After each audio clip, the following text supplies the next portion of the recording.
കർത്താവിന് സ്തോത്രം. വീണ്ടും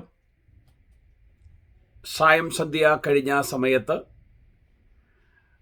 നിങ്ങളോടൊത്ത് ആ ദൈവവചനം പങ്കുവെക്കുവാൻ എനിക്ക് ലഭിച്ച അവസരത്തിനായി ദൈവത്തെ സ്തുതിക്കുന്നു. ഞാൻ ദൈവവചനത്തിൻ്റെ ശുശ്രൂഷകൻ എന്നറിയപ്പെടാൻ ആഗ്രഹിക്കുന്നയാളാണ്. അതെനിക്കൊത്തിരി സന്തോഷം നൽകുന്നൊരു വിഷയമാണ്.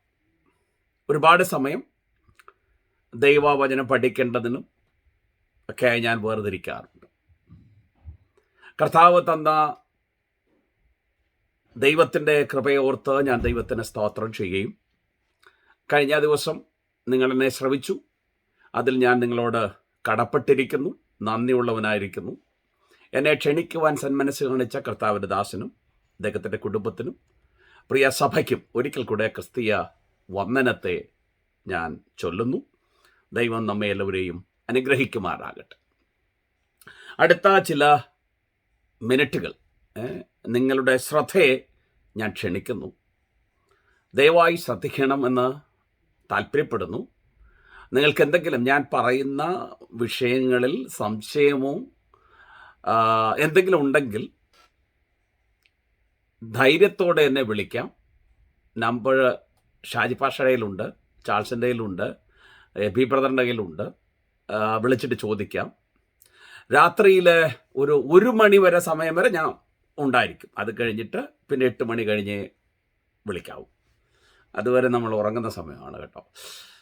അത് ഓർത്ത ദൈവത്തെ സ്തുതിക്കുന്നു. ആ ദൈവം തന്ന അവസരത്തിനായി കർത്താവിനെ വാഴ്ത്തുന്നു. അല്പ സമയത്തെ ചിന്തയ്ക്കായി ഞാൻ ഇടയ്ക്ക് കുറച്ച് എൻ്റെ നോട്ട്സൊക്കെ ഞാൻ പ്രിപ്പയർ ചെയ്തിരിക്കുന്നത് ഇംഗ്ലീഷ് ഭാഷയിലായതുകൊണ്ട് ഇടയ്ക്ക് ഞാൻ ഇംഗ്ലീഷ് പറയുന്നത് നിങ്ങൾ ക്ഷമിക്കണം. നിങ്ങൾക്ക് എല്ലാവർക്കും ഇംഗ്ലീഷ് അറിയാവുന്നവരായതുകൊണ്ട് വിഷയമുണ്ടാകയില്ല എന്ന് ഞാൻ കരുതുന്നു. എനിക്ക് വേണ്ടി ഒരാൾ 1 പത്രോസിന് എഴുതിയ ലേഖനം, 1 പത്രോസിൻ്റെ ലേഖനം, ഫസ്റ്റ് പീറ്റർ, അതിൻ്റെ 1-ാം അധ്യായം 3, 4, 5, 6 വാക്യം കൂടെ വായിക്കാമോ? 3 മുതൽ 6 വരെയുള്ള വാക്യങ്ങൾ.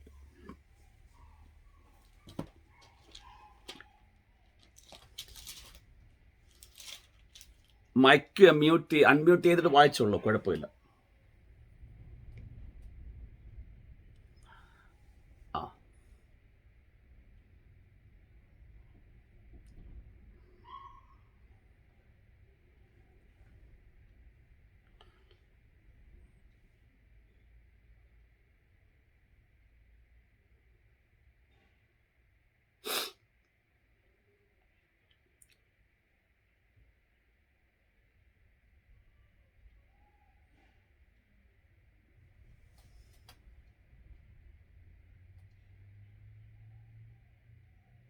അതെ, താങ്ക് യു.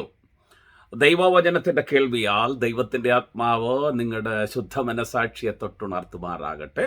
തുടർന്ന് അതിൽ നിന്നുള്ള സന്ദേശവും നിങ്ങളുടെ ജീവിതത്തിന് അനുഗ്രഹവും ആത്മീയ വർധനവിന് കാരണമായി തീരട്ടെ എന്ന് ഞാൻ പ്രാർത്ഥിക്കുന്നു.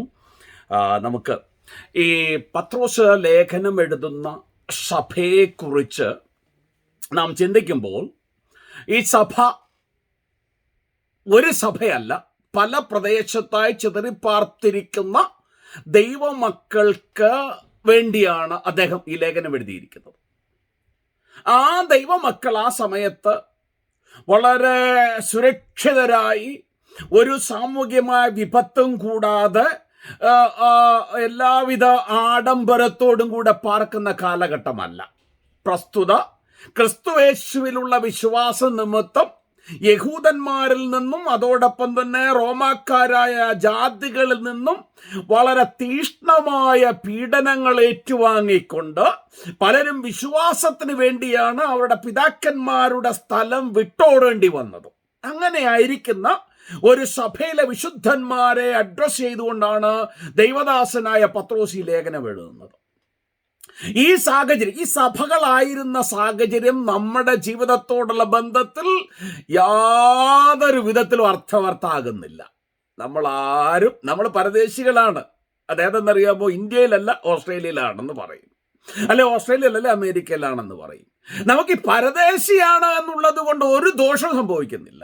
കുറച്ച് വർഷങ്ങൾ ഇവിടെ കഴിഞ്ഞാൽ വോട്ട് ചെയ്യാൻ പോവാം, എന്ത് ചെയ്യാം, നമുക്ക് ജോലി ചെയ്താൽ നല്ല പൈസ കിട്ടും.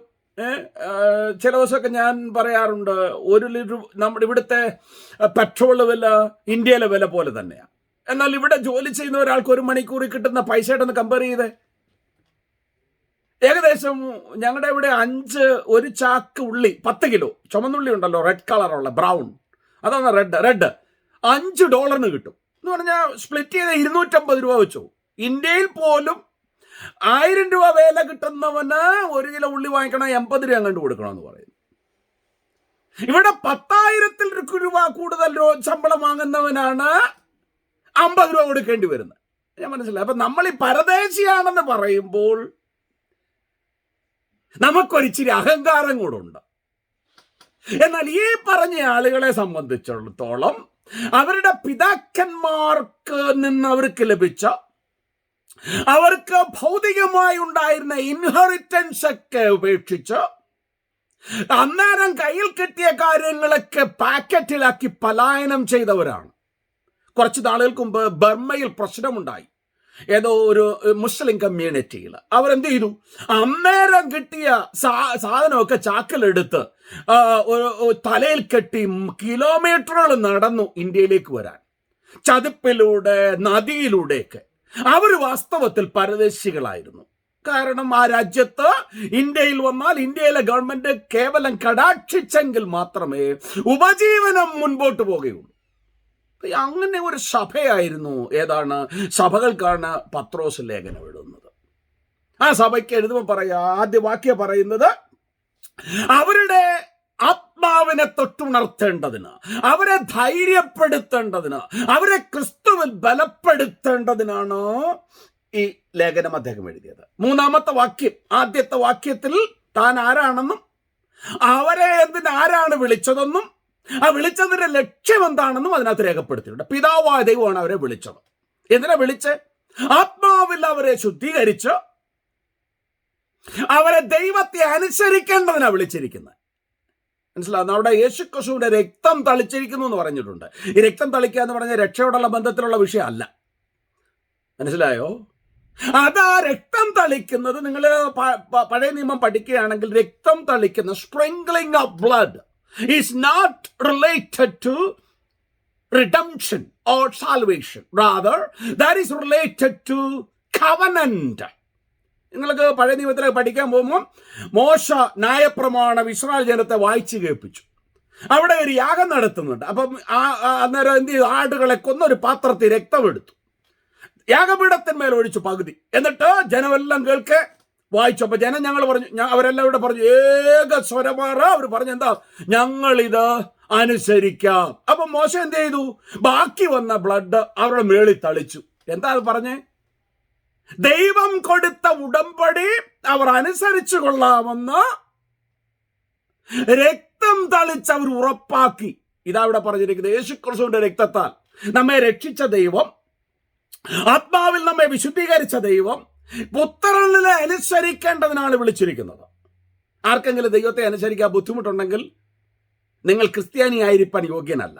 വ്യക്തമായി ഞാൻ പറയാം. If you have a problem to obey God, obey Christ, to receive His word, to obey Him, then you are not qualified to be a child of God. വേറെ ഏതെങ്കിലും വഴിക്ക് പോകുന്നതാണ് ഏറ്റവും ഉചിതം. There you will have comfort. എന്ന് പറഞ്ഞാൽ ചെയ്യേണ്ട കാര്യം രഹസ്യത്തിലൊന്നും ചെയ്യേണ്ട കാര്യമില്ല. ചെയ്യാൻ ഫ്രീഡം അവിടെ ഉണ്ട്. മനസ്സിലായോ? എന്തിനാ അത് ചെയ്യുന്നപ്പം എന്ന് പറഞ്ഞാൽ അനുസരിക്കാൻ വിളിക്കപ്പെട്ടവരാണ്. അത് നമ്മുടെ ഹൃദയത്തിൽ നിന്ന് ചെയ്യണം. മനസ്സിലായി? അന്നേരമാണ് പാസ്റ്റർ കാണുമോ, നമ്മുടെ സൺഡേ സ്കൂൾ അധ്യാപകൻ കാണുമോ, സഹോദരൻ കാണുമോ എന്നൊന്നും തോന്നാതെ ദൈവത്തെ അനുസരിക്കാൻ പറ്റുള്ളൂ. മനസ്സിലായോ? അല്ലെങ്കിൽ എന്ത് ചെയ്യുന്നറിയാം? We will look around to see anyone watching over. നമ്മളെ ആരെങ്കിലും കാണുന്നുണ്ടോ? നമ്മുടെ സഭയിൽ ആരെങ്കിലും അവിടെ ഉണ്ടോ?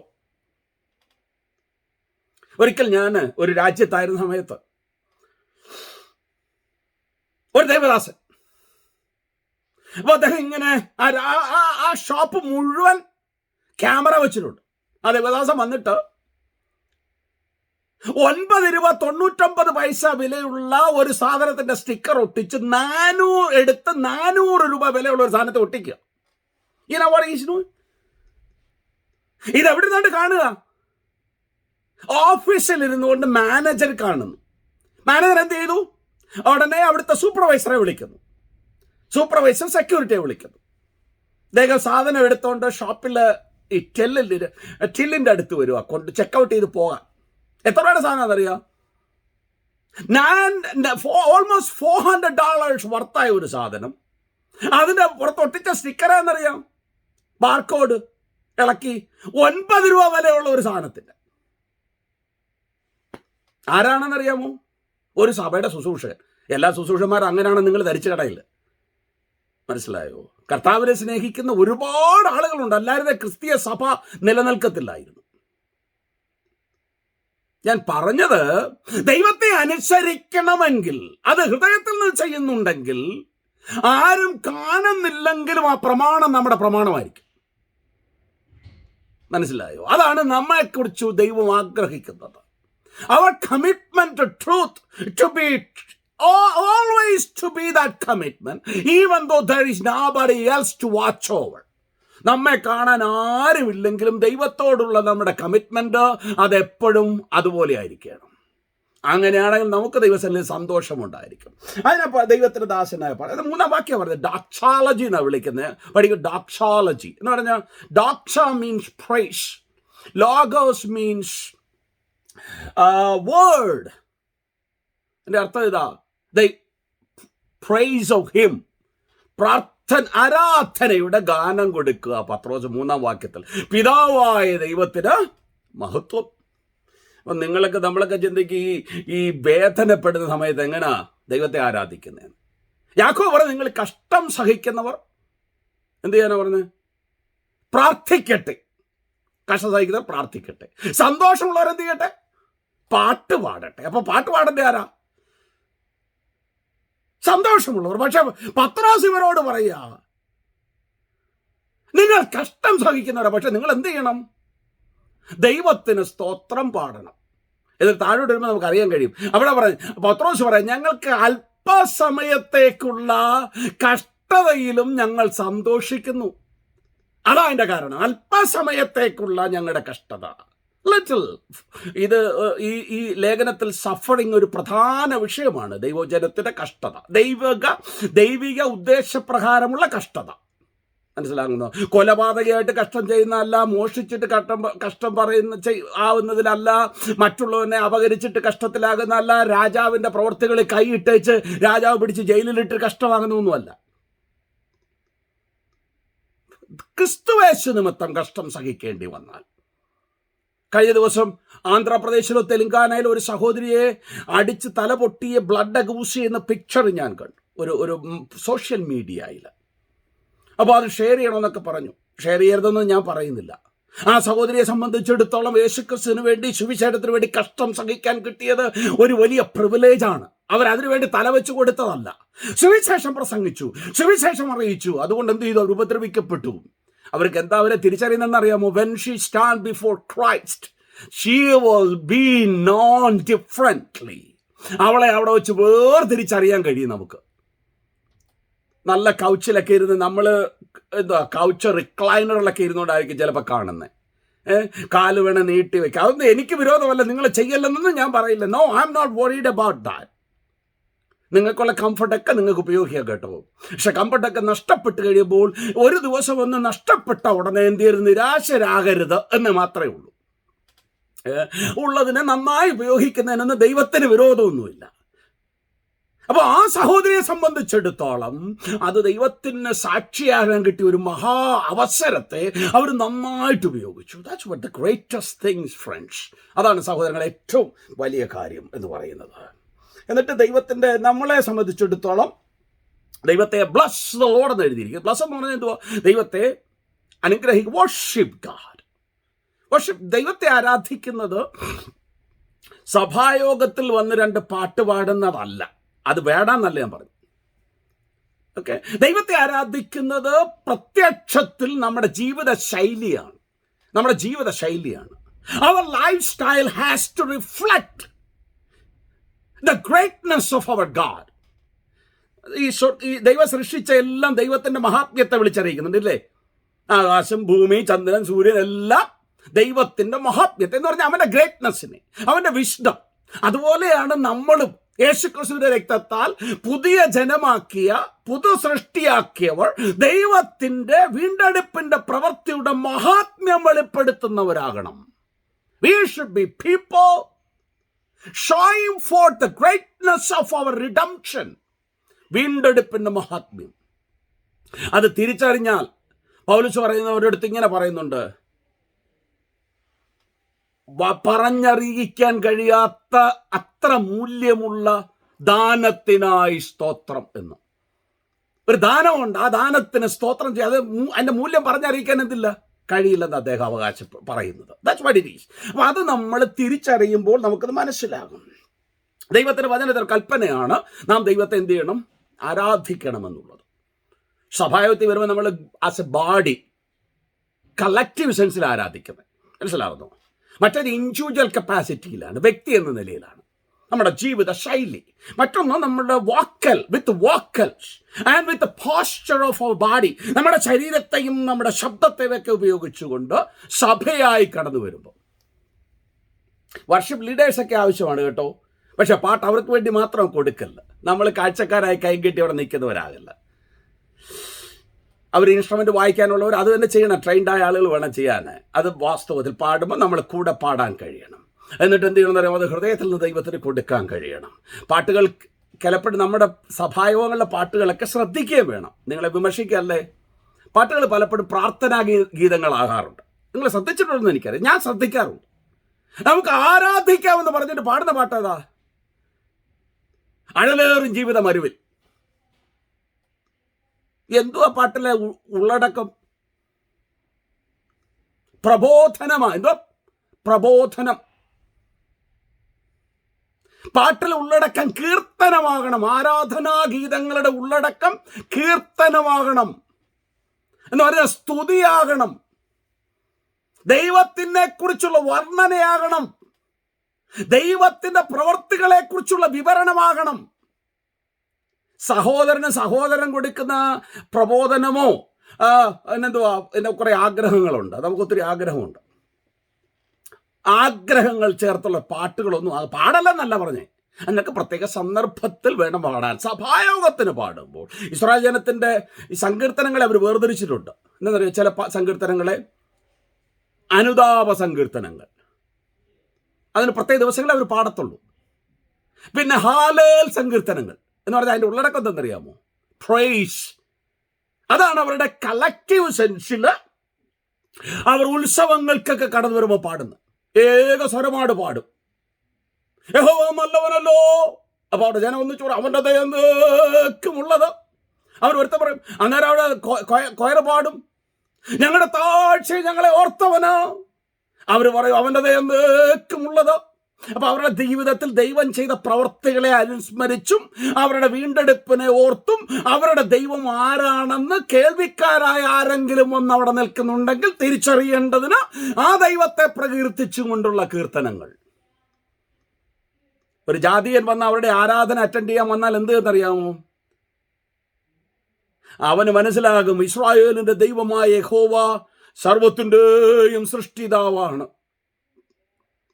ഇസ്രായേലിന്റെ ദൈവമായ യഹോവ ഇവരെ സ്നേഹിക്കുന്നുണ്ട്. ഇസ്രായേലിന്റെ ദൈവമായ യഹോവ ഈ ജാതിയെ സംരക്ഷിക്കുന്നുണ്ട്. അങ്ങനെ അവർക്ക് മനസ്സിലാകും. അപ്പൊ അവർ ചോദിക്കും, സഹോദരാ, നിന്റെ ദൈവം ഞങ്ങളുടെ ദൈവത്തിനേക്കാളും? അപ്പൊ അവർ പറയും, നിന്റെ ദൈവം എന്ന് പറയുന്നത് ആ മലയിലുള്ളതാ, ബാലിന്റെ വിഗ്രഹം. അന്നത്തെ സ്ഥലമുണ്ട് ഈ ഹെട്രോത്തീസം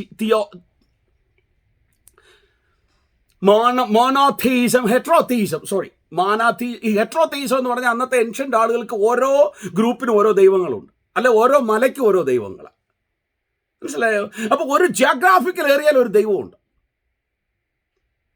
എന്നാൽ അവർ ഇസ്രായേൽ പറഞ്ഞ എങ്ങനെ? ഞങ്ങളുടെ ദൈവമോ ആകാശത്തെയും ഭൂമിയെ ഉണ്ടാക്കിയവൻ, അവൻ സമുദ്രത്തെ തന്റെ ഉള്ളംകരത്തിൽ വഹിച്ചിരിക്കുന്നവൻ. അവൻ പലസ്തീനിന്റെ ദൈവം മാത്രമല്ല, അവൻ അമേരിക്കയുടെ ദൈവം മാത്രമല്ല, അവൻ ഏഷ്യയുടെ ദൈവം മാത്രമല്ല, അവൻ സകല ചരാചരങ്ങളെയും സൃഷ്ടിച്ചവൻ.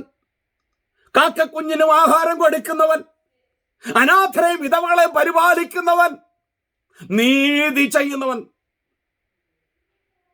അവനെക്കുറിച്ച് അവർ വർണ്ണിക്കും. അതായിരുന്നു ആരാധന എന്ന് പറയുന്നത്. ഞാൻ എൻ്റെ വിഷയത്തിൽ നിന്ന് വിട്ടുപോവുകയാണ് പ്രിയപ്പെട്ടവരെ.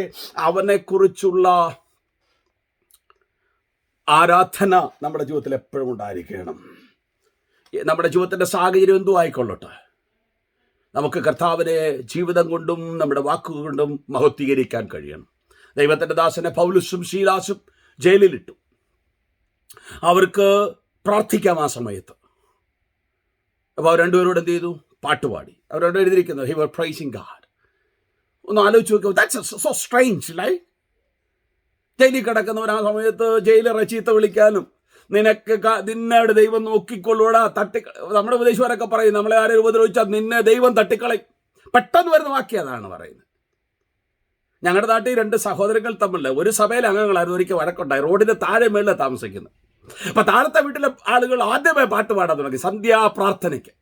അപ്പൊ അവിടുത്തെ ഇളയ മോള് പാടുകയാണ്, ശത്രുവിൻ ആരവം കേൾക്കുന്നില്ലയോ. ആരാന്നറിയാമോ? ഇന്നലെ വരെ ഒന്നിച്ച് ഭക്ഷണം കഴിച്ചവര്, കാപ്പി കുടിച്ചവര്, ഒന്നിച്ച് പുല്ല് പറിക്കാൻ പോയവര്, ഒന്നിച്ച് മാർക്കറ്റിൽ പോയവര്, ഒരേ പായിൽ ഇരുന്നവരാ ഇപ്പോഴാരായത്? ഒരു പകൽക്കാലം കൊണ്ട് ശത്രുവായി. എന്നിട്ട് പറയുന്നതോ തട്ടിക്കളയും, വിടുവിക്കത്തില്ല. ഇതാണ് നമ്മുടെ ശൈലി. അതങ്ങോട്ട് കുറച്ച് മാറണം. എന്നിട്ട് ദൈവദാസനായ പൗലുസും ശീലാസും ദൈവത്തെ സ്തുതിച്ചു. അപ്പൊ ജയിൽക്കാർക്കൊക്കെ ആകാംക്ഷയായി. എടാ ഇതെന്താടാ what a strange thing these people are doing. ഇവരെന്താ വ്യത്യസ്തരായിരിക്കുന്നത്? Opportunity comes. ഫ്രണ്ട്സ്, നിങ്ങളുടെ ജീവിതത്തിൽ ഓപ്പർച്യൂണിറ്റി വരും. മനസ്സിലായോ? ചില അറിയാത്ത സാഹചര്യം ഉണ്ടാകും. അതിനെ നാം റിഡീം ചെയ്യുകയാണെങ്കിൽ, if you redeem that very opportunity, you will have A great opportunity to share gospel with the people that you never imagined. ജീവിതത്തിൽ സങ്കല്പിക്കാത്ത വ്യക്തികളോട് സുവിശേഷം പറയാനുള്ള അവസരം ഉണ്ടാകും. അവസരത്തെ നാം ശരിക്കും വിനിയോഗിച്ചാൽ അവിടെ നമ്മൾ വ്യത്യസ്തരായിരിക്കണം. പഴിക്കുന്നവരെ കണ്ടിട്ട് ക്ഷമയോടെ നിൽക്കാൻ കഴിയുന്നുണ്ടെങ്കിൽ, ഉപദ്രവിക്കുന്നവരുടെ മുമ്പിൽ ക്ഷമയോടെ നിൽക്കാൻ കഴിയുന്നുണ്ടെങ്കിൽ, കടിച്ചു കയറാൻ വരുന്നവൻ്റെ മുമ്പിൽ ക്ഷമയോടെ, പത്രോസിന്റെ ലേഖനത്തിൽ വാക്കുണ്ട്, ഈ കടിച്ചു കയറാൻ വരുന്നവന് നമ്മൾ അവസരം കൊടുത്തില്ലെങ്കിൽ അവൻ തന്നെ അവൻ്റെ നാക്ക് കടിക്കുമെന്ന്. അതാ ഫ്രേസിന്റെ കൺസെപ്റ്റ്. ബ്യൂട്ടിഫുള്ളി പത്രോസ് ഇതിൽ രേഖപ്പെടുത്തിയിട്ടുണ്ട്. ഒരാൾ നമ്മളെ കടിച്ചു കയറാനാണ് വരുന്നത്, നമ്മൾ അവനെന്ത് ചെയ്തില്ല? അവസരം കൊടുത്തില്ല. ആ പുള്ളി എന്ത് ചെയ്യാൻ നേരം? നമ്മുടെ നാട്ടിൽ പറയത്തില്ല പല്ല് കടിക്കുകയെന്ന്. ഇതുപോലെ kind of sense that he will bite his own tongue. അവൻ്റെ തന്നെ നാക്ക് കടിക്കുമെന്ന് എഴുതിയിരിക്കുന്നത്. അത് നമ്മളെ സംബന്ധിച്ച് ദൈവം ആഗ്രഹിക്കുന്ന ഒരു കാര്യമാണ്. എന്നറിയാമോ? നമ്മളോട് പ്രതികാരത്തിനായി അടുത്ത് വരുന്ന ആളുകളോട് ക്രിസ്തുയേശുവിലുള്ള നമ്മുടെ അതുല്യമായ സ്വഭാവം കാണിച്ചാൽ, എല്ലാവരും അങ്ങനെ ചെയ്യണമെന്നൊന്നുമില്ല, പക്ഷേ അത് നമ്മുടെ ഒരു ടെസ്റ്റിമണിയാണ്. നമ്മൾ ശാന്തരായി നിന്ന് അവരെ ഒഴിഞ്ഞു പോകുന്നെന്ന് ധരിക്കണ്ട. അത് ഞാൻ അങ്ങനെ ഒരു ഉപദേശം ഒന്ന് ധരിക്കും. ശാന്തരായി നിൽക്കേണമെന്നുള്ളതേ ഉള്ളൂ. അതാണ് ദൈവത്തിന്റെ വചനത്തിൽ നമ്മെ പഠിപ്പിക്കുന്നത്. എന്നിട്ട് ഇവിടെ ആ 4-ാമത്തെ വാക്യത്തിലേക്ക് വരുമ്പോഴാണ് അവിടുത്തെ പ്രധാന വിഷയമാണ് ഇൻഹെറിറ്റൻസ്. ഇൻഹെറിറ്റൻസ് എന്ന് പറഞ്ഞാൽ എന്തുവോ? നമ്മുടെ നാട്ടിലൊക്കെ ഇപ്പോൾ അവകാശം ഇൻഹെറിറ്റൻസ് കിട്ടാത്തതിന് പിള്ളേരൊക്കെ കേസ് കൊടുക്കുന്നുണ്ട്. അപ്പനും അമ്മയും ഞങ്ങൾക്ക് തുല്യമായി വീതിച്ചു തന്നില്ല. 15 വർഷം മുമ്പ് 20 വർഷം മുമ്പ് കല്യാണം കഴിച്ചവരൊക്കെ കേസ് കൊടുക്കുന്നുണ്ട്. ഒന്നിച്ച് വന്നിട്ട് സഹോദരിമാരിലാണ് ഒന്നിച്ച് വന്നിട്ട് സഹോദരന്മാർക്കെതിരെയും അപ്പനും അമ്മയ്ക്കെതിരെയൊക്കെ കേസ് കൊടുക്കുന്നുണ്ട്. ഞങ്ങൾക്ക് തുല്യമായ വീതം തന്നില്ല അപ്പനും അമ്മയും. ഇൻഹെറിറ്റൻസ് എന്ന് പറഞ്ഞാൽ നമ്മൾ ജനിച്ച കുടുംബത്തിൽ പാരമ്പര്യമായി കിട്ടിയ സ്വത്തിൽ നിന്റെ ഒരു ഭാഗം നമുക്ക് ലഭിക്കുന്നതാണ്. That's inheritance. അവകാശം. അത് ആ പിതാവിന്റെ വാത്സല്യത്തിൽ നമുക്ക് ലഭിക്കുന്ന ആ ഇൻഹെറിറ്റൻസ് എന്ന് പറയുന്നത് നമ്മൾ നേടുന്നതല്ല. മനസ്സിലായി? It is not something that we earn, something that we work for. ജോലി ചെയ്ത് സമ്പാദിക്കുന്നതല്ല, അത് ആ കുടുംബത്തിൽ ജനിച്ചത് കൊണ്ട് നമുക്ക് ലഭിക്കുന്നതാണ്. മനസ്സിലായോ? എനിക്ക് ഇൻഹെറിറ്റൻസ് ഉണ്ട് നാട്ടില്. ഞാൻ ഒറ്റ പൈസ അതിന് മുടക്കിയിട്ടില്ല. എൻ്റെ അപ്പം പറഞ്ഞാ വസ്തു വീതം വെക്കുക, ഞാൻ ആ നിന്റെ പേര് എഴുതിയിടുക. ഞാൻ പറഞ്ഞ ആയിക്കോട്ടെ. എൻ്റെ അപ്പൻ്റെ അപ്പനോ അപ്പനും ഒക്കെ അധ്വാനിച്ചുണ്ടാക്കിയതാണ്. അവരാണ് അതിനു വേണ്ടി വിയർത്തത്. അപ്പൊ അവർ പറഞ്ഞു, അത് ഞാൻ നിനക്ക് തരുക, അതിൻ്റെ ഒരു ഭാഗം. ഞാൻ പറഞ്ഞു, വളരെ സന്തോഷം, ഞാൻ എന്തെങ്കിലും പൈസ തരണോ? അപ്പം പറഞ്ഞു, അതൊന്നും വേണ്ട, അതെൻ്റെ ഇൻഹെറിറ്റൻസ് ആണ്. അപ്പം ഈ ജനങ്ങൾ, പത്രോസ് എഴുതുന്ന ജനങ്ങൾക്ക് ഇൻഹെറിറ്റൻസിനെ കുറിച്ചൊരു അറിവുണ്ട്. ഇൻഹെറിറ്റൻസ് എന്ന് പറയുന്ന വാക്ക് ഒറിജിനലി യഹൂദന്മാർക്ക് വളരെ പരിചിതമുള്ളതാണ്. That's word is very familiar to the Jewish people. കാരണം അവർക്ക് ഈ കനാൻ ദേശം ദൈവം കൊടുത്ത അവകാശമാണ്. അവരതിന് അധ്വാനിച്ചൊന്നുമില്ല. അധ്വാനിച്ചോ?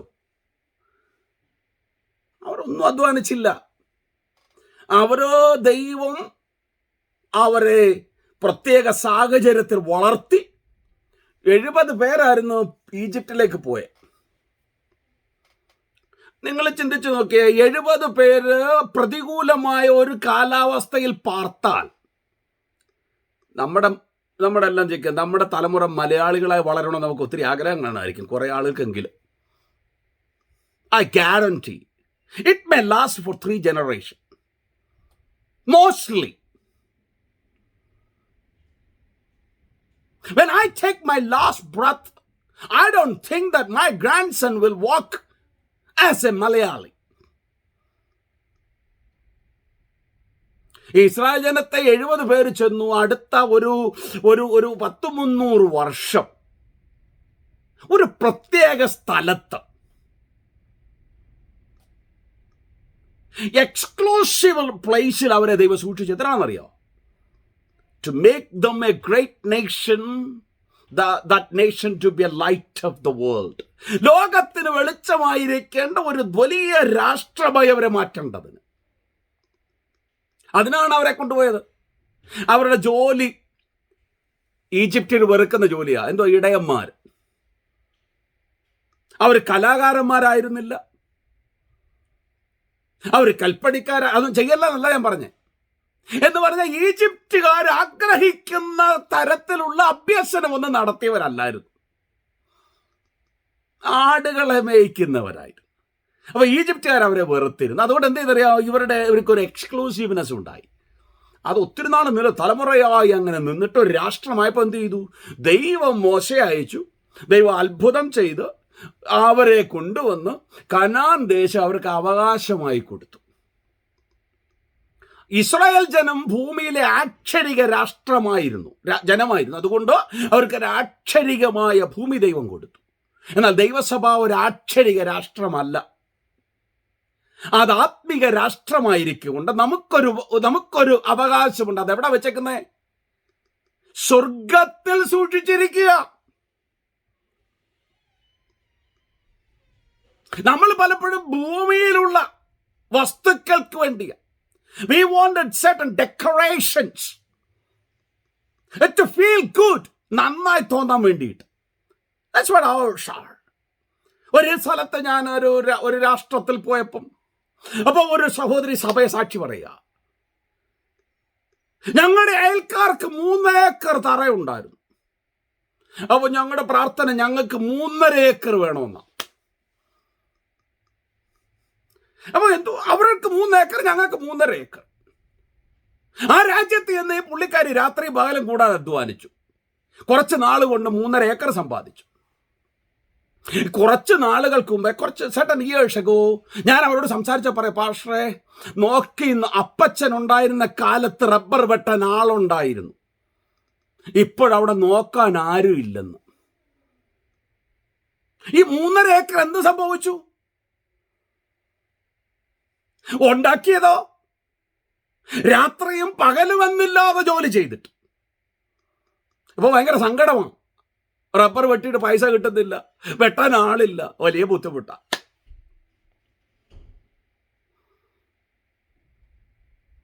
ഞങ്ങൾക്കൊരു കുറച്ച് ഭൂമിയുണ്ട് ഒരു സ്ഥലത്ത്. ഇപ്പൊ കാട്ടുപന്നി ആനയൊക്കെ ഇറങ്ങുന്നുണ്ട്, റബ്ബർ വെട്ടാൻ ആരുമില്ല. 3.5 ഏക്കർ തറയുണ്ട്. ഒരു വർഷം ഒരു 10-20,000 രൂപ മുടക്കണം കാട് തെളിക്കാൻ. അല്ലെ പഞ്ചായത്തുകാർ നമുക്ക് ഫൈനടിക്കും. വരുമാനം ഉണ്ടെന്ന് വെച്ചാൽ കഴിഞ്ഞ വർഷം 10,000 രൂപ കിട്ടി. 3-4 ദിവസം വെട്ടി. അതപ്പോഴത്തേന് ആന ഇറങ്ങിയ ആള് വിട്ടുപോയി, വെട്ടാൻ വന്ന ആള്. ഞാൻ പറഞ്ഞതിന്റെ സാരം മനസ്സിലായോ? അപ്പൊ നമുക്ക് കുറച്ച് ഡെക്കറേഷൻസ്, ഈ ഭൂമി, അത് വസ്തുവകളൊന്നും ഉണ്ടാക്കല്ലെന്ന് ഞാൻ നിങ്ങളോട് പറയുന്നില്ല. പക്ഷേ അത് മാത്രമാകരുത് നമ്മുടെ ഫോക്കസ്. അതിനപ്പുറത്ത് എത്രയോ ശ്രേഷ്ഠമായ കാര്യങ്ങളുണ്ട്. അതൊന്നും മറന്നു പോകരുത്. അതിനെയാണ് മുറുകെ പിടിക്കേണ്ടത്. ദൈവത്തിന്റെ ആത്മാവ് സ്മിർന സഭയെ നോക്കിക്കണ്ട് പറഞ്ഞു, നിങ്ങൾ ദരിദ്രരാണെങ്കിലും നിങ്ങൾ ആരാണ്? സമ്പന്നന്മാരാണ്. അതാണ് ഒരു സഭയ്ക്കും ഒരു വിശ്വാസിക്കും ഉണ്ടാകേണ്ട ദൈവിക സാക്ഷ്യം. സമ്പത്തുള്ളവൻ നാളെ ഇത് നഷ്ടപ്പെട്ടാലും ഒന്നും ഉണ്ടാകില്ല എന്ന ധാരണയിലും, സമ്പത്തില്ലാത്തവൻ ഇത് താൽക്കാലികമാണെന്നുള്ള ബോധത്തോടും ഓരോ ദിവസവും ദൈവത്തിന്റെ മഹത്വത്തിനായി ജീവിക്കണം. ദൈവം അതാണ് നമ്മെക്കുറിച്ച് ആഗ്രഹിക്കുന്നത്. ഞാൻ ഒരിക്കൽ ഡൽഹിയിലായിരിക്കുന്ന കാലത്ത് എനിക്കൊരു സൈക്കിൾ ഉണ്ടായിരുന്നു. ഈ സുവിശേഷ വിലയ്ക്ക് വന്നതിന് ശേഷം ആ സൈക്കിള് പോകുന്ന വഴിക്ക് പഞ്ചറായിപ്പോയി. അപ്പോൾ ഞാൻ അവിടെ ഒരു സൈഡിൽ നമ്മുടെ ഒരു പരിചയക്കാരൻ്റെ അടുത്ത് വെച്ചിട്ട് പറഞ്ഞു, ഭായ് സാബ്, ഞാൻ ഈ സൈക്കിൾ ഇവിടെ വെക്കുകയാണ്, ഞാൻ അടുത്ത ദിവസം വന്ന് എടുത്തോളാം. സൈക്കിൾ വെച്ച് ഇങ്ങോട്ട് നോക്കി ബസ്സിന് വന്ന് നോക്കിയപ്പോൾ എൻ്റെ കയ്യിൽ എന്തില്ല, 15 പൈസ കുറവുണ്ട് ടിക്കറ്റിന് വീട്ടിലെത്താനുള്ള. അപ്പോൾ കയ്യിലുള്ള ചില്ലറ പൈസ കൊടുത്ത് ടിക്കറ്റ് എടുത്തിട്ട് അവിടെ ഇറങ്ങി പിന്നെ നടന്നു. എപ്പോഴാണെന്നറിയാമോ? ഈ ജൂലൈ മാസത്തിലെ ന്യൂഡൽഹിയിലെ ചൂടത്ത്. വീട്ടിൽ വന്നപ്പോൾ എൻ്റെ സഹോദരിമാരുടെ കൂടെ താമസിക്കുന്നത്. അവർ ചോദിച്ചു, നീ എന്താടാ വേർതിരിക്കുന്നത്? ഓ, ഞാൻ പറഞ്ഞു, ഞാൻ ഇവിടുന്ന് ഇങ്ങോട്ട് വന്ന ചൂടാണെന്ന്. ഞാൻ ആ സമയത്ത് 8 കിലോമീറ്റർ നടന്നു കഴിഞ്ഞു. അതുകൊണ്ട് ഇപ്പം ഞാൻ പറയാം, എനിക്ക് ശരിക്കും ദൈവത്തിൻ്റെ കൃപയിൽ ഈ രാജ്യത്ത് വന്നു അവസരങ്ങളൊക്കെ ഉണ്ടായി. അത് ദൈവത്തെ സേവിച്ചതുകൊണ്ട് എല്ലാവരും ധനവാനാക്കുമെന്നൊരു ധാരണയൊന്നും എനിക്കില്ല. അങ്ങനെ ഞാൻ പറയത്തുമില്ല. കാരണം എൻ്റെ കൂടെ പ്രവർത്തിച്ച ആളുകൾ ഇപ്പോഴും ന്യൂഡൽഹിയിലൊക്കെ ഉണ്ട്. കഴിഞ്ഞ ആഴ്ച ഒരു ദൈവദാസൻ 2-3 ആഴ്ച മുമ്പ് കോവിഡ് വന്ന് മരിച്ചുപോയി. അദ്ദേഹത്തിൻ്റെ വൈഫ്, ഒരു കുടുംബമേ ഉള്ളൂ, സ്വന്തമായി വീടില്ല, വർഷങ്ങളുണ്ട് അവിടെ പാർത്തിട്ട്, വാടക കെട്ടിടത്തില്ല താമസിക്കുന്നേ. അപ്പൊ ഞാൻ പറയുക, കർത്താവിനെ വിളിച്ച, ഞങ്ങൾ ഒന്നിച്ച് ബൈബിൾ സ്കൂളിൽ പഠിച്ചവരുമാണ്. അദ്ദേഹത്തിന്റെ പിതാവ് എൻ്റെ പിതാവിന്റെ കൂടെ സുവിശേഷ വേല ചെയ്ത ആളാണ്. ഞാൻ പറഞ്ഞത് എന്നെ മനസ്സിലായി. അപ്പം ഇത് ഓരോരുത്തരോടുള്ള ദൈവിക ഉദ്ദേശത്തിന്റെ ഭാഗമായി ദൈവം ചില സമയത്ത് ദൈവത്തിന്റെ ഇടപെടൽ അങ്ങനെ തന്നെയാണ്. ലേവ്യർക്ക് ദൈവം ഭൂമിയൊന്നും കൊടുത്തില്ല, എന്നാൽ ഇസ്രായേൽ ജനത്തെ മറ്റാളുകളെ കൊണ്ട് അവരെ പോഷിപ്പിക്കുന്ന ദൈവ പദ്ധതിയായിരുന്നു. അതന്നെ ഇന്നും ദൈവം അനുവർത്തിക്കുന്ന. ചിലപ്പോൾ നമ്മളിലൂടെ ചിലരെ പോഷിപ്പിക്കാനൊക്കെ ദൈവത്തിന് പദ്ധതിയുണ്ട്, ചിലരെ സഹായിക്കാൻ നമുക്ക് പദ്ധതിയുണ്ട്. അവരെല്ലാവരും ഒന്നും വിദേശത്ത് പോകണമെന്നൊന്നുമില്ല. നമുക്ക് ദൈവം വഴി ഒരുക്കി തന്നു, നമ്മുടേത് ദൈവത്തിന്റെ ദാനമാണ് എന്ന് കരുതുന്നുണ്ടെങ്കിൽ നമുക്കതിൽ പങ്കാളിയാകാൻ പറ്റും. അതുമാത്രം ഞാൻ പറഞ്ഞിട്ട് എൻ്റെ വാക്കുകളെ ഞാൻ നിർത്തട്ടെ. അപ്പോൾ ഇസ്രായേൽ ജനത്തിനൊരു ഭൂമി ഉണ്ടായിരുന്നു, അവർക്ക് അവകാശമായി കൊടുത്തത്. അതുപോലെ ദൈവസഭയ്ക്ക് ഒരവകാശമുണ്ട്. നിങ്ങൾ ഞാനും ആരാണെന്ന് നിങ്ങൾക്കറിയാം. ആത്മാവ് തന്നെ സാക്ഷി പറയുന്നുണ്ട്, നമ്മൾ ദൈവത്തിൻ്റെ മക്കളാണ്. അത് റോമാലേഖനത്തിൽ പൗലോസ് പറയുകയാണ്. എന്നാൽ യോഹന്നാന്റെ ലേഖനത്തിൽ യോഹന്നാൻ പറയാൻ നമ്മൾ എന്താണെന്ന് ഇപ്പോൾ അറിയുന്നില്ല എന്ന് പറഞ്ഞാൽ, നമ്മൾ മക്കളാണ്, എന്നാൽ നമുക്ക് ആത്യന്തിക അനുഭവം ഇന്ന് പ്രാപിച്ചിട്ടില്ല. മനസ്സിലായോ? ഇന്ന് പ്രാപിച്ചാൽ പിന്നെ നമ്മുടെ ശരീരത്തിൽ ഈ PhD ഒന്നും കാണത്തില്ല. PhD എന്ന് പറഞ്ഞാൽ എന്താ അറിയാമോ? വിദ്യാഭ്യാസമല്ല, പ്രഷർ, ഡയബറ്റിക്സ്, ഹാർട്ട്, ഹൃദയത്തിന് രോഗം, ഷുഗറിൻ്റെ രോഗം, പിന്നെ പ്രഷർ, അതിൻ്റെ മലയാളമാണ് പ്രഷറിൻ്റെ രോഗം. അതാണ് ഈ PhD എന്ന് ഞങ്ങൾ പറയാറുള്ളത്. പ്രായമൊക്കെ ആയിക്കഴിഞ്ഞാൽ നമുക്കൊക്കെ PhD വരാറുണ്ട്. അപ്പോൾ ഈ ആത്യന്തികമായ രക്ഷയുടെ അനുഭവം നമ്മൾ പ്രാപിച്ചാൽ നമ്മുടെ ശരീരത്തിൻ്റെ ഭൗതിക അവസ്ഥ, താണ അവസ്ഥ അങ്ങ് മാറിയിട്ട് സ്വർഗീയമായ ഇതിനെ ധരിക്കും. അത് ദൈവത്തിൻ്റെ ആത്മാവ് നമുക്ക്, ദൈവം നമ്മെ അങ്ങനെ രൂപാന്തരപ്പെടുത്തിക്കൊള്ളാമെന്ന് വാഗ്ദാനം നൽകിയിട്ട് തൻ്റെ ആത്മാവിനെ നമുക്ക് അച്ചാരമായി തന്നിട്ടുണ്ട്. അതുമാത്രമല്ല, അവൻ മുദ്രയിടുകയും ചെയ്തിട്ടുണ്ട്. എന്ന് പറഞ്ഞാൽ അതിൻ്റെ അർത്ഥം എന്തുവാ? നിങ്ങൾ രക്ഷിക്കപ്പെട്ടവരാണെങ്കിൽ ഇന്ന് രാത്രിയിൽ ഞാൻ നിങ്ങളെ ഓർമ്മപ്പെടുത്തട്ടെ, നിങ്ങൾ മുദ്രയിടപ്പെട്ടവരാണ്. അതുമാത്രമല്ല, നിങ്ങൾ അച്ചാരം വാങ്ങിയവരാണ്. അച്ചാരം വാങ്ങിയെന്ന് പറഞ്ഞാൽ എന്തു അർത്ഥം? അച്ചാറല്ല കേട്ടോ. ഞാൻ അമേരിക്കയിലായിരിക്കുന്ന സമയത്തെ ഒരു ദൈവദാസന്റെ വീട്ടിലാണ് പാർക്കുന്നത്. അപ്പൊ അവിടെ ഒരു പാസ്റ്റർ എന്ന ചർച്ച പ്രസംഗിച്ചു, പരിശുദ്ധാത്മാവിന്റെ അച്ചാരം തന്നു. അപ്പൊ വീട്ടിൽ വന്ന കൊച്ചുങ്ങൾ 2 പേരുണ്ട്, ഒരു ആൺകുട്ടിയും ഒരു പെൺകുട്ടിയും. പെൺകുട്ടി മൂത്തതാണ്. ചേച്ചിയോട്, ചേച്ചി ഈ ഹോളി സ്പിരിറ്റിന്റെ അച്ചാരം എന്താന്ന് ചോദിച്ചു. അപ്പൊ ചേച്ചി പറഞ്ഞു, മോനയുടെ ഹോളി സ്പിരിറ്റിന്റെ അച്ചാരം അത് പിക്കിളായിട്ട് കിട്ടും, അത് ഈ പാഷങ്ങളിലേക്ക് കിട്ടും. എന്തുവാ പിക്കിള്? അച്ചാരം. ഈ അച്ചാറെന്നേ കേട്ടിട്ടുള്ളൂ. വീട്ടിൽ അച്ചാറാ, അവിടെ അച്ചാരം എന്നൊരു വാക്കില്ല. നിങ്ങൾക്ക് ഒരുപക്ഷെ നിങ്ങളുടെ കൊച്ചുങ്ങൾക്കും അറിയത്തില്ല അച്ചാരം എന്തുവാന്ന്. അത് വിചാരിക്കുക അച്ചാറാണെന്ന്. ചാൾസ് ബ്രദറിന് ഇപ്പൊ കടയില്ലാത്തോണ്ട് അച്ചാറും കാണത്തില്ല അവിടെ. സഹോദരി ഉണ്ടാക്കിയാൽ പറ്റും. അപ്പൊ അച്ചാറല്ലേ അച്ചാരം എന്ന് പറഞ്ഞ ഡൗൺ പേയ്മെന്റ്. എപ്പൊ നിങ്ങൾക്കൊക്കെ മനസ്സിലായി ഡൗൺ പേയ്മെന്റ്? നമ്മൾ പോയി ഒരു വസ്തുവിന് ഡൗൺ പേയ്മെന്റ് കൊടുത്ത് 10 ദിവസം കഴിഞ്ഞ് വാങ്ങാൻ ചെല്ലുമ്പോൾ അവിടെ കണ്ട സാധനമൊക്കെ തരാമെന്ന് പറഞ്ഞാൽ എടുത്തോണ്ട് പോയാൽ എന്ത് ചെയ്യും? നിങ്ങൾ ആരേലും വാങ്ങിക്കുക സാധനം? വീടാണെന്ന് വെക്ക്, ഒരു വീട് വാങ്ങിക്കാൻ പോയി, കണ്ടു, ഇഷ്ടപ്പെട്ടു. അപ്പോൾ നിങ്ങൾ അഡ്വാൻസ് കൊടുത്തു. എന്നിട്ടോ നിങ്ങൾക്ക് വീട്ടിൽ പോകുന്നു. 10 ദിവസം കഴിഞ്ഞപ്പോൾ പോയപ്പോൾ എന്താ, കട്ടളയില്ല, അലമാരയില്ല, അതെല്ലാം അയാൾ എടുത്തോണ്ട് പോയി. ഡൗൺ പേയ്മെന്റ് വാങ്ങിച്ചാലിന് ഉത്തരവാദിത്വം എന്തെന്നറിയാമോ? ഡൗൺ പേയ്മെന്റ് തന്ന സമയത്ത്, അച്ചാരം തന്ന സമയത്ത് ആ വസ്തു എങ്ങനെയായിരുന്നു അതുപോലെ ഉടമ്പടി ഉറപ്പിക്കുന്ന സമയത്തും കൊടുക്കണം. ഇപ്പൊ നിങ്ങൾ ഓരോരുത്തരോട് ചോദിക്കുക, നിങ്ങൾ രക്ഷിക്കപ്പെട്ട സമയത്തെ ആത്മീയ തീക്ഷ്ണത ഉണ്ടോ എന്ന് ചോദിച്ചാൽ എന്ത് പറയും? let me point to you. 31st ഡിസംബറിൽ എന്തോ പറയാൻ പോകുന്നേ? നിങ്ങൾക്കൊരു പ്രാർത്ഥനാ മീറ്റിംഗ് ഉണ്ടെങ്കിൽ, വാച്ച് നൈറ്റ് ഉണ്ടെങ്കിൽ, കഴിഞ്ഞ വർഷം ഒരുപാട് കാര്യങ്ങൾ ചെയ്യാൻ മറന്നുപോയി, ഒത്തിരി പ്രതിജ്ഞകളൊക്കെ എടുത്ത് ഒന്നും ചെയ്യാൻ പറ്റില്ല, ഈ വർഷം എനിക്ക് ചെയ്യണം. ചിലർ പറയും, എന്റെ രക്ഷിക്കപ്പെട്ട ദിവസങ്ങളിൽ ഓർക്കുമ്പോൾ എനിക്ക് രോമാഞ്ചം കൊള്ളുന്നു എന്ന് പറയും. ഇപ്പോഴോ?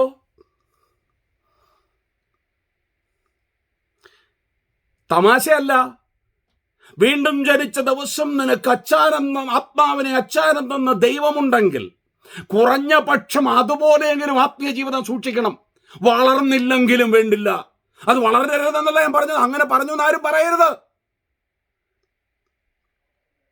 വളരണം. വളരുന്നെങ്കിൽ നമുക്ക് ഇടയ്ക്കിടയ്ക്ക് ഉണർവിന്റെ ആവശ്യം വേണോ? വളരുന്നുണ്ടെങ്കിൽ വളരുക. Daily grow like A tree planted at the reverse of water. നദിയുടെ അടുക്കരികിൽ നട്ടിരിക്കുന്ന വൃക്ഷം പോലെ ദിനം പ്രതി വളരുക. നമുക്കൊരു ഇടയനുണ്ട് നമ്മെ നയിച്ചു കൊണ്ടുപോകുവാൻ. A great shepherd. He will take us to the still waters. He will take us to the greeny pasture. പച്ചയായ പുൽപ്പുറങ്ങളിലും സ്വസ്ഥതയുള്ള വെള്ളത്തിന്റെ അരികിലും കൊണ്ടുപോകുന്ന ഒരു രക്ഷകനായ ഇടയൻ നമുക്കുണ്ട്. പലപ്പോഴും നമുക്ക് അവനെ വേണ്ട. അവന് എന്റെ മുമ്പിൽ സമയം ചെലവഴിപ്പാൻ നമുക്ക് സമയമില്ല. നമുക്ക് വേണ്ടത് മറ്റു പല കാര്യങ്ങളാണ്. ഞാൻ ആദ്യം പറഞ്ഞ പോലെ things of this world to decorate. That's where our time മുഴുവൻ സ്പെൻഡ് ചെയ്യുന്നത്. ജോലി ചെയ്തൊന്നുമല്ല ഞാൻ പറഞ്ഞത്, അതൊക്കെ ദൈവത്തിന്റെ പദ്ധതിയുടെ ഭാഗമാണ്. Vocation is God given. അതിനെ നമ്മൾ ബഹുമാനിക്കണം. പക്ഷേ ആ സമയത്ത് തന്നെ എന്തെന്നറിയാമോ, നമ്മുടെ ദൈവിക ലക്ഷ്യം കൂടെ ഉത്തരവാദിത്വം കൂടെ മറന്നു പോകരുത്. Here comes the point, friends. അപ്പൊ അച്ചാരം വാങ്ങിയവരാണ് നാം ഓരോരുത്തരും. നമ്മളോട് ദൈവം കണക്ക് ചോദിക്കും ആ ദിവസത്തിൽ. എന്നോട് ചോദിക്കും, റജി പാഷൊന്നും വിളിക്കത്തില്ല, നിങ്ങളായിരിക്കും വിളിക്കുന്നത്. ഷാജി പാഷക്ക് എന്നോട് ബഹുമാനം ഉള്ളതുകൊണ്ട് എന്നെയും ഞാൻ അദ്ദേഹത്തെയും പാഷെന്ന് വിളിക്കും. അവിടെ ചിലപ്പോൾ മോനെന്നും വിളിക്കുമെന്ന് എനിക്ക് തോന്നുന്നില്ല. അതൊക്കെ ഡാനിയലിനെ പോലുള്ളവരെയായിരിക്കും വിളിക്കുന്നത്, ബെലവഡ് എന്നൊക്കെ. എന്നോട് ചോദിക്കുക, നീ രക്ഷിക്കപ്പെട്ട ദിനം സ്വർഗത്തിലെ സകല ആത്മീക അനുഗ്രഹങ്ങളാലും ക്രിസ്തുയേശുവിൽ ഞാൻ നിന്നെ അനുഗ്രഹിച്ചതല്ലേ എന്ന് ചോദിക്കും. അപ്പോൾ ഞാൻ ദൈവത്തോട് ചോദിക്കുന്നത് എന്തുമായിരിക്കും? ഞാൻ അന്ന് ജനിച്ച ദിവസം എനിക്ക് അവിടുത്തെ എന്താ നമ്മുടെ എന്തുവാ എന്തുവാ അംബാനിയുടെ സ്വത്തൊന്നും തന്നില്ലല്ലോ. ഞാൻ രക്ഷിക്കപ്പെട്ട ദിവസം എനിക്ക് മെർസിഡസ് കാർ തന്നില്ലല്ലോ. അപ്പൊ ഞാനങ്ങനെ അറിയുന്നത് ഞാൻ അനുഗ്രഹിക്കപ്പെട്ടു എന്ന്. കർത്താവ് ക്ഷമയില്ലാത്തവനാണെങ്കിൽ എന്നെ ചെകിട്ടത്തടിക്കും. മനസ്സിലാകുന്ന ഞാൻ പറഞ്ഞേ? നിന്നെയും നിങ്ങളെയും എന്നെയും സ്വർഗത്തിലെ സകല ആത്മിക അനുഗ്രഹങ്ങളാലും ക്രിസ്തുവേശുവിൽ അനുഗ്രഹിച്ചിട്ടാണ് അവന്റെ വഴിയിൽ നടക്കാൻ ആവശ്യപ്പെടുന്നത്. എന്തിനെങ്കിലും കുറവ് തോന്നുന്നുണ്ട് ആത്മീയ ജീവിതത്തെ മുൻപോട്ട് നയിക്കാൻ, എന്തെങ്കിലും ബുദ്ധിമുട്ട് കുറവ് തോന്നുന്നുവെങ്കിൽ ധാരാളമായി നൽകുന്ന ദൈവത്തോട് ചോദിക്ക്.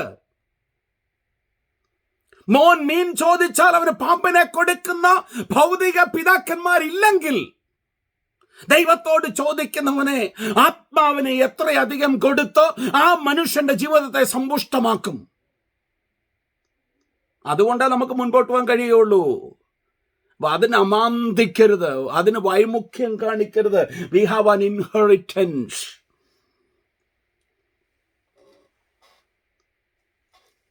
ഇതിനെക്കുറിച്ച് അതിൻ്റെ കണ്ടീഷൻ താഴെ പറയുന്നുണ്ട്. സ്വർഗത്തിൽ സൂക്ഷിച്ചിരിക്കുന്നതാണ് അതിന് കുറെ കണ്ടീഷൻ എന്ന് പറഞ്ഞാൽ കർത്താവ് പറഞ്ഞു നിങ്ങളുടെ നിക്ഷേപം എവിടെയായിരിക്കണം? തുരുമ്പും പ്രാണിയൊന്നും തിന്നാത്തടുത്ത് വേണം. നമ്മൾ ബാങ്കിൽ ഇൻവെസ്റ്റ് ചെയ്താൽ അതിന് ഒരുപാട് മാറ്റമുണ്ട്. ഞങ്ങൾ ഈ ബാങ്കിങ് പഠിക്കുന്ന സമയത്ത് എ കണ്ടിജന്റ് അക്കൗണ്ട് സൂക്ഷിക്കുമായിരുന്നു. To handle the contingencies. പിന്നെ കുറേ കാര്യങ്ങൾ വരുമ്പോൾ റൈറ്റ് ഓഫ് ചെയ്യാനുണ്ട് എന്ന് പറഞ്ഞാൽ ബാഡ് ഡെപ്റ്റ്സ് എന്ന് പറയുന്ന ഒരു സിസ്റ്റം ഉണ്ടായിരുന്നു അക്കൗണ്ടിങ്ങിൽ. റൈറ്റ് ഓഫ് ചെയ്യുക, കുറേ പണം കിട്ടിയില്ലെങ്കിൽ അത് റൈറ്റ് ഓഫ് ചെയ്തേ പറ്റൂ. അപ്പോൾ അത് മെയിൻറ്റെയിൻ ചെയ്യാനായിട്ട് ക്യാപിറ്റൽ സൂക്ഷിക്കാൻ, to maintain the capital, the function of the company, make an account, contingency account. അത് ആവശ്യമാണ്. അപ്പോൾ ബാങ്കിലെ പണത്തിൻ്റെ മൂല്യം കുറയും, അത് നഷ്ടപ്പെട്ടു പോകാം. എന്നാൽ സ്വർഗത്തിൽ നിക്ഷേപിച്ചിരിക്കുന്ന, നമുക്ക് വേണ്ടി സൂക്ഷിച്ചിരിക്കുന്ന, അന്ത്യകാലത്ത് വെളിപ്പെടുന്ന ആ അവകാശം യാതൊരു അശുദ്ധനും കയറി അപഹരിക്കാൻ പറ്റുമോ? No unclean, no wicked can enter and snatch away your inheritance. എന്റെയും നിങ്ങളുടെയും ആത്യന്തിക രക്ഷയുടെ അനുഭവമായ അവകാശം ഒരു മനുഷ്യന് അപഹരിക്കാൻ കഴിയില്ല. That place is so secure. ദൈവമാ സൂക്ഷിക്കുന്നത്. അവന്റെ ദൂതന്മാരെ കണ്ടാൽ ഭയപ്പെടുന്നവരാണ് മനുഷ്യർ, ഇല്ലയോ?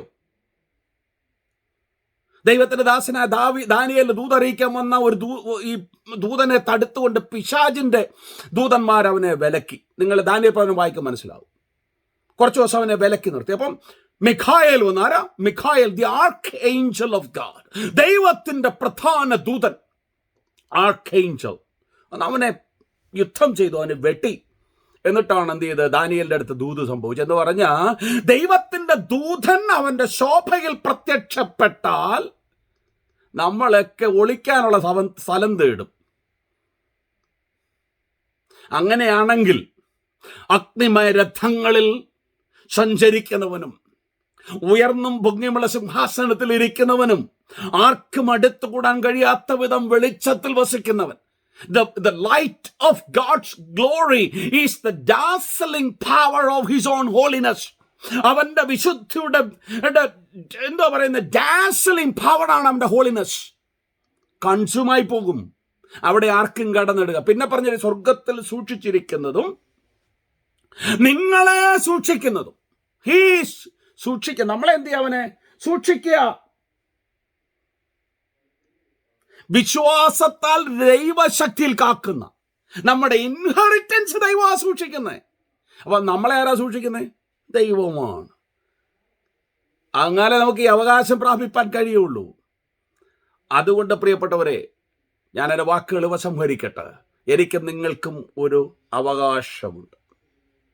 അവകാശത്തിനായി നമ്മെ വീണ്ടും ജനിപ്പിച്ച ദൈവം നിങ്ങളെയും എന്നെയും അവന് വേണ്ടി വേർതിരിച്ചിട്ടുണ്ട്. എന്നെയും നിങ്ങളെയും അവന് വേണ്ടി വേർതിരിക്കപ്പെട്ടവരാണ്. വേർതിരിക്കപ്പെട്ടവരെന്നതിൻ്റെ വാക്കിൻ്റെ അർത്ഥം അറിയാമോ?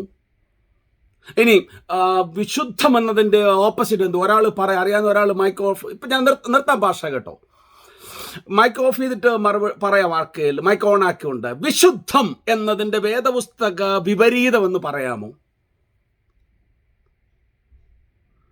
Anybody? What is the opposite of the word holy according to the biblical understanding?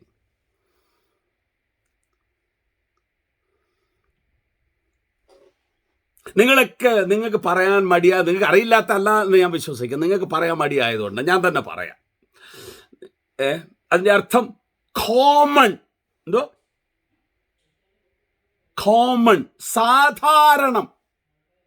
വിശുദ്ധം അതിൻ്റെ വിപരീതമാണ് സാധാരണം. മനസ്സിലായോ? നമ്മൾ പറയാം ദൈവം വിശുദ്ധൻ എന്ന് പറഞ്ഞാൽ അതിൻ്റെ അർത്ഥം God is separated. അവൻ സാധാരണനല്ല. മനസ്സിലായോ? ദൈവത്തിന്റെ ജനം യഹോവയ്ക്ക് വിശുദ്ധം എന്ന് പറഞ്ഞാൽ അവൻ സാധാരണനല്ല. ദേവാലയത്തിൽ ഉപയോഗിക്കുന്ന ഒരു കപ്പ് വിശുദ്ധമെന്ന് പറഞ്ഞാൽ അത് സാധാരണമല്ല. അതിനെ എന്ത് ചെയ്യരുത്? പിന്നെ സാധാരണ ഉപയോഗത്തിന് ഉപയോഗിച്ചാൽ അതെന്താകും? അശുദ്ധമാകും. മനസ്സിലായോ? Anything set apart for as holy, വിശുദ്ധമെന്ന വേർതിരിക്കപ്പെട്ട ഏതൊരു വസ്തുവിനെയും സാധാരണ ഉപയോഗത്തിന് ഉപയോഗിച്ചാൽ അത് അശുദ്ധമാകും. നിങ്ങൾ ദൈവത്തിന് വിശുദ്ധമാണ്, വിശുദ്ധ ജാതിയാണ്, വിശുദ്ധ പ്രജയാണ്, വിശുദ്ധ വംശമാണ്. അത് സാധാരണയുള്ളവരല്ല, വേർതിരിക്കപ്പെട്ടവരാണ്. ആ വേർതിരിവാണ് നമ്മെ വിശുദ്ധരെന്നതിൻ്റെ പ്രാഥമിക അർത്ഥത്തിൽ ദൈവത്തിൻ്റെ സന്നിധിയിൽ കൊണ്ടുവരുന്നത്. അപ്പോൾ നമ്മെ വിശുദ്ധീകരിച്ചിരിക്കുന്ന ദൈവം, വേർതിരിച്ച ദൈവം. പിന്നെ എന്താണെന്നറിയാമോ? യേശുക്രിസ്തുവിന്റെ രക്തം തളിച്ച അനുസരണത്തിനായി കൊണ്ടുവന്നിരിക്കുക. ഞാൻ ആദ്യം പറഞ്ഞ പോലെ അനുസരിക്കാൻ കഴിയണം. ഈശ്വര അവൻ്റെ കൽപ്പനകളൊന്നും ബേർഡൻസമല്ല. എപ്പോഴാണ് ബേർഡൻ ആകുന്നതെന്ന് അറിയാമോ? ആത്മാവിൽ ചെയ്യാതിരിക്കുമ്പോഴാണ് വരുന്നത്. When we do it in the spirit of God, ആത്മാവിൽ അത് ചെയ്യുമ്പോൾ, ആത്മശക്തിയിൽ അത് ചെയ്യുമ്പോൾ. പൗലോസ് പറയുന്നത് കേട്ടിട്ടുണ്ട്, അറിയാമോ ഒരു കാര്യം? പട്ടിണി കിടക്കാൻ എനിക്ക് കുഴപ്പമില്ല, കഷ്ടത സഹിക്കാൻ എനിക്ക് കുഴപ്പമില്ല, ഉപദ്രവം സഹിക്കാൻ എനിക്ക് കുഴപ്പമില്ല, നഗ്നത അനുഭവിപ്പാൻ ഒരു കുഴപ്പമില്ല. ഇതെല്ലാം ചെയ്യുന്ന എന്തുകൊണ്ടാണെന്നറിയാം? എന്നെ ശക്തനാക്കുന്നവൻ മുഖാന്തരം. ആര് മുഖാന്തരം? കർത്താവ് മുഖാന്തരം. അല്ലെങ്കിലോ എത്ര ദിവസം പട്ടിണി കിടക്കും നിങ്ങൾ? എത്ര ദിവസം കല്ലേറ് കൊള്ളും? കല്ലേറ് കൊണ്ട് അവന്റെ വീട് തീയിടത്തില്ലേ നമ്മൾ പോയി? അങ്ങനെ ചെയ്യും. പൗലോസ് പറയാ, എന്നെ ശക്തനാക്കുന്നവൻ മുഖാന്തരം, the above mentioned all those things I can do, എനിക്ക് ചെയ്യാൻ കഴിയും. അതുകൊണ്ടാണ് ഞാൻ പറഞ്ഞത്, കർത്താവിൻ്റെ ആത്മാവിൻ്റെ ശക്തീകരണമുണ്ടെങ്കിൽ, കർത്താവിൻ്റെ ആത്മാവിൻ്റെ അധിവാസത്താൽ, ദൈവത്തിൻ്റെ ആത്മാവിൻ്റെ ബലത്താൽ സാധാരണ മനുഷ്യന് ചെയ്യാൻ കഴിയത്തില്ല എന്ന് വിശ്വസിക്കുന്ന കാര്യങ്ങൾ നമുക്ക് ചെയ്യാൻ കഴിയും. അതാണ് നമ്മുടെ ജീവിതത്തിൻ്റെ പ്രധാനം. അതുകൊണ്ടാണ് അനുസരിക്കേണ്ടത്. എന്തിനാണെന്നറിയാമോ? നമുക്കൊരു വലിയ ഇൻഹെറിറ്റൻസ് ഉണ്ട്. അത് നഷ്ടപ്പെട്ടു പോകരുത്. അധ്വാനം വൃഥാവായി പോകരുത്. ദേമസിനെ പോലെ ആകരുത്. ഒരു ലേഖനത്തിൽ വന്ദനം ചൊല്ലിയിട്ട് കുറച്ച് കഴിയുമ്പോൾ ലോകത്തെ സ്നേഹിച്ചു പോയി എന്ന് രേഖപ്പെടുത്തിയിട്ടുണ്ട്. അത് വരരുത്. അഡ്ലൈഡിലെ സഭയിൽ ഒരൊറ്റ വിശുദ്ധന്മാരുടെ പേരും ദൈവത്തിന്റെ റെക്കോർഡിൽ, ആരുടെയും പേര് പറഞ്ഞ് എനിക്കറിയാവുന്ന 2-3 പേരുകൾ, അതുകൊണ്ട് അവരുടെ പേരാ പറയുന്നത്. ബിബിൻ എന്നെ കഴിഞ്ഞ ദിവസം വിളിച്ചു. ബിബിൻ എന്ന് പറഞ്ഞ അദ്ദേഹം സഹോദരന് പിന്മാറിപ്പോയിട്ട് ദൈവാത്മാവ് രേഖ എഴുതുമ്പോൾ പറയാ, ബിബിൻ ലോകത്തെ സ്നേഹിച്ചു എന്ന് വരാതിരിക്കണം. അതുകൊണ്ട് പ്രിയപ്പെട്ടവരെ, നമുക്ക് തന്നിരിക്കുന്ന ആത്മീയ ജീവിതം വളരെ ശുഷ്കാന്തിയോട്, വളരെ സന്തോഷത്തോടെ, കഷ്ടത ക്ഷണികമാണെന്നും കഷ്ടതയ്ക്കപ്പുറത്തൊരു അവകാശം നമുക്കുണ്ടെന്നും അവകാശത്തിനായി നമ്മെ വീണ്ടും ജനിപ്പിച്ച് നമ്മെ സൂക്ഷിക്കുന്ന ദൈവത്തിന് മഹത്വമായി ജീവിക്കണമെന്നും ഓർത്തുകൊണ്ട് നമുക്ക് ജീവിക്കാം. എനിക്ക് തന്ന ഈ അവസരത്തിന് ഞാൻ നന്ദി അറിയിക്കുന്നു. കേട്ട നിങ്ങളെല്ലാവരെയും കർത്താവ് അനുഗ്രഹിക്കുമാറാകട്ടെ. നിങ്ങളുടെ ശ്രദ്ധയ്ക്കും നിങ്ങളുടെ സന്തോഷത്തിനും ഞാൻ ദൈവത്തിന് മഹത്വം കൽപ്പിക്കുന്നു. ഞങ്ങളെ ഓർത്ത് പ്രാർത്ഥിക്കുക. ദൈവമായ കർത്താവ് നമ്മെ എല്ലാവരെയും സഹായിക്കുമാറാകട്ടെ. ആമേൻ.